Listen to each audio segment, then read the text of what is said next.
Yes, basically nate tukwaniriza ku mukutu gwaffe omuganzi ogumanyikiddwa nga Uganda Mukamooli. Amanya ne Dobozi Wampita Ntambi Jimso Rich Boy Maxudi Junior. Webale kuba nti otambula naffe mpola mpola ne tuba tutambula 24/7. Webale kuba nti wekumira wano mpola mpola. Oli w'amaanyi nnyo eya subscribinga ate nawe atanaba nkugamba subscribe tubeere nga tutambula ffenna mpola mpola. Olunaku lwa leero tukuleetedde ebyewuunyisa. Omuzimu gwa Geno Kasirye Gwanga oba Meja Geno Kasirye Gwanga gwakutte musajja mukulu amanyikiddwa nga Gashumba yoga paka Kuntaana gye bamuzise saidi z'emityana nateera tulokalire tubeere nga tubikutuusaako ompola mpola. Right about now Kasirye Gwanga nga yakumala okuba nti yazikibwa olunaku olwokutaano. Musajja mukulu bangi abaali nti balemesebwa okuba nti bagenda mu maziika ge era nga abantu bangi poliisi be yakwata ne beyayimiriza okuba nti tebagenda mu kuziika. Mu bantu abamu poliisi ya Uganda beyayimiriza okuba nti tebaziika Meja Geno Kasirye Gwanga kwe kuli Ghetto Gladiator Bobi Wine Kogata, Alan Sewanyana musajja wa bwino ng'ate ya MP Machindye oba West oba East simanya bulungi naye nga MP Machindye. So nolwekyo abantu abo tebakkirizwa kuba nti bagenda kuziika omukulu amanyikiddwa nga Meja Geno Kasirye Gwanga. Nabwekityo kuba nti balemesebwa okugenda mu kuziika Gashumba y'omu ku abo abalemesebwa okuba nti bagenda okuziika era nga Gashumba ye musajja y'omu ku basajja ba Dr. Kizza Besigye nfanfe era nga omusajja oyo wa kibiina kya FDC. Now lubadde olunaku lwa leero omukulu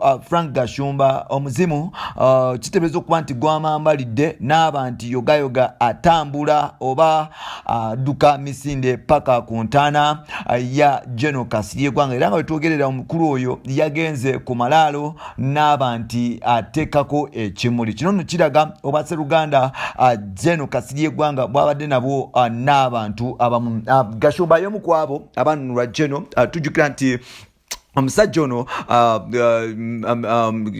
Gashumba yakwatibwako oluvannyuma okuba nti yasangibwa mbu ne passport ez'ekicupuli nabwekityo amagye gavayo ne gamukwata kuba nti gamukwata gamusanga ku industry ya unfortunately gamusanga ku industry ya bwatyo yugayo ne bamutwala ku poliisi ne bamutwala mu kkooti. Omusango oguna yamala nagwangula era nga ekimujjukiza Geno Kasirye Gwanga kwe kuba nti Geno Kasirye Gwanga yavaayo n'ayimirira mu Gashumba n'okuba nti amutaasa ng'agamba nti bano bafojinga misango kuba nti baagala kuba nti batatana career ya Gashumba. Okuvako olwo ono yafuuka mutabanyi wa Geno Kasirye Gwanga era baali bamukwano nnyo naye ng'ate bwe kyatuuse mu kuziika omukulu ono kiteebereza okuba nti teyasobodde kuba nti aziika kuba nti ajumbira bya social distance n'okuba nti kwabaddeko amateeka mangi agaweerebbwa gavumenti oba gwani nga tokkirizibwa kuba nti osemberera abantu ku malaala. So nolwekyo yoga lwabadde lunaku lwa leero omukulu nadduka misinde paka ku malaalo n'aba nti